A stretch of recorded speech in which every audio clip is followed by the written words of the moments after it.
बिस्मिल्लाहिर्रहमानिर्रहीम। अस्सलाम वालेकुम। आपने अक्सर देखा होगा कि सोशल मीडिया पर कुछ उलमा हैं और कुछ एंकर पर्सन हैं, वो नात खां हज़रात पर तनकीद करते हैं और ये कहते हैं कि ये इनकी जो नातों का स्टाइल है वो इंडिया के गानों के साथ मिलता है।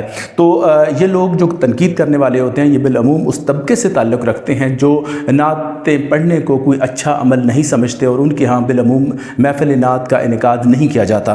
तो ये लोग फिर क्रिटिसाइज़ भी करते हैं नात खां हज़रात को, और फिर उन्हें चूँकि मौका चाहिए होता है कि किसी बात का, तो वो इस तरह से इंडियन गानों की तर्ज को बुनियाद बनाकर फिर नात खां हज़रात पर तनकीद करते हैं। तो मैं आज एक हदीस मुबारक आपके साथ शेयर करूंगा और जिससे ये बात इस्तदलालन साबित होती है कि इंडिया के गानों की तर्ज पर ना सिर्फ नातें पढ़ी जा सकती हैं, बल्कि अगर इंडिया के गानों के अंदर आपको कोई ऐसा शेर न मिलता है जो मोहब्बत का एक खूबसूरत इजहार हो सकता है, तो उसे भी आप नात के अंदर फिट कर सकते हैं और ये शरन जायज़ है। मैं अपनी इस बात को इस्तदलालन साबित करूँगा और इस्तदलालन साबित करने का मकसद ये होता है कि हक़ाइक़ और ठोस शवाहिद की मौजूदगी में किसी चीज़ को ड्राइव करना, किसी चीज़ को अख़ज़ करना। तो एक सहीहुल इस्नाद रिवायत आपके सामने बयान करता हूँ, जिसे बयान किया है इमाम हाकिम ने अपनी मुस्तदरक में, इमाम बैकी ने अपनी सुनन अल कुबरा में और इमाम तबरानी ने मौजम अल कबीर के अंदर इस रिवायत को बयान किया है। ये वाक़या है काब बिन ज़ुहैर रज़ी अल्लाह तआला अन्हु का। ये वो सहाबी हैं जिन्होंने फ़तह मक्का के बाद इस्लाम कबूल किया और जिस वक्त इस्लाम दूर दराज तक फैल चुका था। तो ये शायर थे और अपने ज़माने में ये आकल इस्लाम के साथ दुश्मनी करते हुए आकल इस्लाम के ख़िलाफ़ अशार लिखा करते थे। तो इनकी दुश्मनी आकल इस्लाम के साथ बहुत ज़्यादा थी और इसी वजह से वो आकल इस्लाम पर ईमान भी नहीं लाए थे। मगर अब उनका दिल तब्दील हो चुका था, उनका जी चाहा कि मैं भी इस्लाम कबूल कर लूँ, मगर डरते थे कि किसी सहाबी की नज़र पड़ गई तो मुझे कत्ल कर देगा। तो उन्होंने फिर आकल इस्लाम के सबसे जो नरम दिल सहाबी हैं उनका पता किया, तो पता चला कि अबू बकर सिद्दीक़ रज़ी अल्लाह तआला अन्हु आकल इस्लाम की उम्मत में सबसे नरम दिल सहाबी हैं। तो वो अपने चेहरे पर निकाब डालकर अबू बकर सिद्दीक़ के घर जा पहुँचे और फरमाया कि मैं काब बिन ज़ुहैर हूँ और इस्लाम कबूल करना चाहता हूँ, लेकिन लोगों से डरता हूँ कि कहीं कोई मुझ पर हमला ना कर दे। तो अबू बकर सिद्दीक़ ने फरमाया कि अपने चेहरे पर निकाब ही रखो और मेरे पीछे पीछे चलते आओ। तो अबू बकर सिद्दीक़ उन्हें लेकर साथ ही मस्जिद नबवी के अंदर चले गए, जहाँ आकल इस्लाम सहाबा किराम के साथ मौजूद थे। वहाँ जाकर अबू बकर सिद्दीक़ रज़ी अल्लाह तआला अन्हु ने आकल इस्लाम से अर्ज़ किया कि या रसूल अल्लाह, ये बंदा इस्लाम कबूल करना चाहता है। तो आकल इस्लाम ने फरमाया कि आगे हाथ बढ़ाओ। तो उन्होंने हाथ बढ़ाया और बैत की आकल इस्लाम के हाथ पर और कलमा पढ़ाया। तो इस तरह काब बिन ज़ुहैर रज़ी अल्लाह तआला अन्हु इस्लाम के दायरे में दाखिल हो गए। तो अब काब बिन ज़ुहैर ने अपने चेहरे से नकाब पलटा तो फरमाया कि या रसूल अल्लाह, कल आपके ख़िलाफ़ लिखा करता था अशार, आज आपकी शान में अशार लिख के लाया हूँ।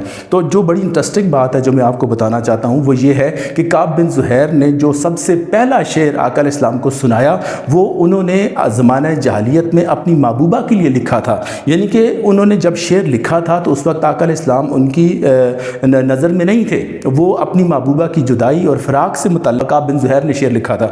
तो बाद फिर उसी शेर को नात का हिस्सा बनाकर आकल इस्लाम के लिए नात बनाकर पेश की उन्होंने। तो वो शेर इस तरह से था कि जिसका माना ये बनता है कि साद जुदा हो गई, यानी कि साद उनकी महबूबा थी, वो साद उनसे जुदा हो गई और आ भर के कहते हैं कि मेरा दिल उसकी मोहब्बत में बीमार है और उसके लिए जलील और रुसवा हो रहा है और ऐसा कैदी है जिसका कोई फ़िदिया नहीं है। यानी कि वो अपनी महबूबा के साथ मोहब्बत का इजहार करते हैं और उसकी जुदाई की बात करते हैं। फिर उन्होंने आगे अशार में भी अपनी महबूबा से मोहब्बत का इजहार किया, उसकी खूबसूरती बयान की, उसकी बेवफाई बयान की और जुदाई की बात की। तो तकरीबन पहले 10 अशार जो हैं वो उसके साथ मोहब्बत का इजहार में उन्होंने चलाए आगे। तो फिर बाद आगे चलकर फिर उन्होंने आकल इस्लाम की नात को बाकायदा तौर पर शुरू किया।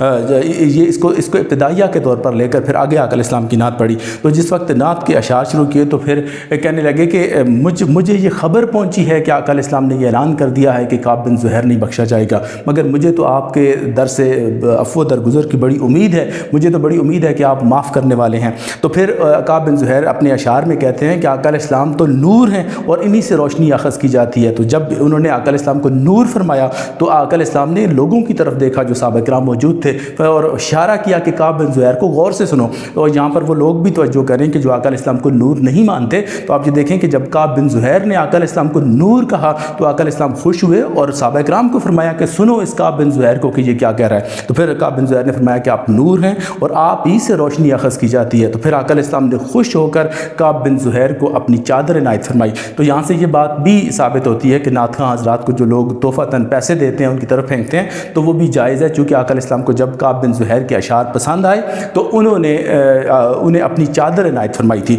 तो ये सारा कुछ हदीस की कुतुब में मौजूद है। तो यहाँ से जो असल चीज़ जो मैं अख़ज़ करना चाहता हूँ वो ये है कि देखिए काब बिन ज़ुहैर वो शेर नात का हिस्सा बना कर लाए हैं जो उन्होंने अपनी محبوبہ کی محبت میں لکھے تھے۔ تو آپ یہ دیکھیں کہ اگر کعب بن زہیر یہ شعر بنا کر لا سکتے ہیں اور مسجد نبوی میں آقا علیہ السلام کو سنا سکتے ہیں صحابہ کرام کی موجودگی میں، اور آقا علیہ السلام نے انہیں منع نہیں فرمایا کہ کعب بن زہیر تم پہلی بار میری مجلس میں آئے ہو، اسلام قبول کیا، تو اپنے اشعار کی ابتدا اپنی محبوبہ کے اشعار سے شروع کرتے ہو، اور باقاعدہ اپنی جو عشق مجازی ہے اس کو پھر آقا علیہ السلام کی طرف لے کے چلتے ہیں، کنورٹ کرتے ہیں، اور پھر نعت کے اشعار میں آقا علیہ السلام سے محبت کا اظہار کرتے ہیں۔ تو اللہ کے رسول نے ان کے اشعار کو پسند فرمایا اور توصیح نہیں فرمائی، اور نہیں فرمایا کہ کعب بن زہیر یہ کیا کر دیا تم نے کہ نعت میرے شان میں لکھ کے لائے ہو، میری تعریف میں لکھ کے لائے ہو اور اپنی محبوبہ کا ذکر کر رہے ہو۔ چونکہ آقا علیہ السلام نگاہ نبوت سے دیکھ رہے تھے کہ آگے آنے والے زمانوں میں ایسا ہوگا، لوگ تنقید کریں گے کہ جی انڈیا کے گانوں کی طرز پر نعتیں پڑھی جا رہی ہیں، تو اس پر لوگ تنقید کر سکتے ہیں۔ تو آقا علیہ السلام نے مسئلہ ہی حل کر دیا کہ آپ نہ صرف انڈیا کے گانوں کی سے طرز لے سکتے ہیں، بلکہ اگر کوئی شعر بھی آپ کو محبت بھرا ملتا ہے تو آپ اسے بھی اپنی نعت میں فٹ کر سکتے ہیں۔ اصل بات یہ ہوتی ہے کہ پڑھنے والے کی نیت کا اعتبار ہوتا ہے کہ وہ کس نیت سے کر رہا ہے۔ اگر اس کی نیت آقا علیہ السلام سے محبت کی ہے تو پھر اگر کوئی کسی گانے کا شعر بھی ہے تو تب بھی ایکسیپٹیبل ہے، اور اگر نیت میں فطور ہے تو اگر نبی پاک کا بظاہر محبت کا اظہار کر بھی رہا ہے تو تب بھی اس کا کوئی فائدہ نہیں ہے۔ اصل اعتبار پھر نیت کا ہوتا ہے، اسی نیت پر پھر اعمال جو ہے وہ بلڈ اپ ہوتے ہیں، عمارت اسی پر بنتی ہے۔ تو اگر کوئی شعر محبت بھرا ہے تو آپ کسی بھی گانے سے بھی لے کے نعت کا حصہ اسے بنا سکتے ہیں، اس میں کسی قسم کا کوئی حرج نہیں ہے، اور یہ بات میں نے استدلالاً ثابت کر دی ہے۔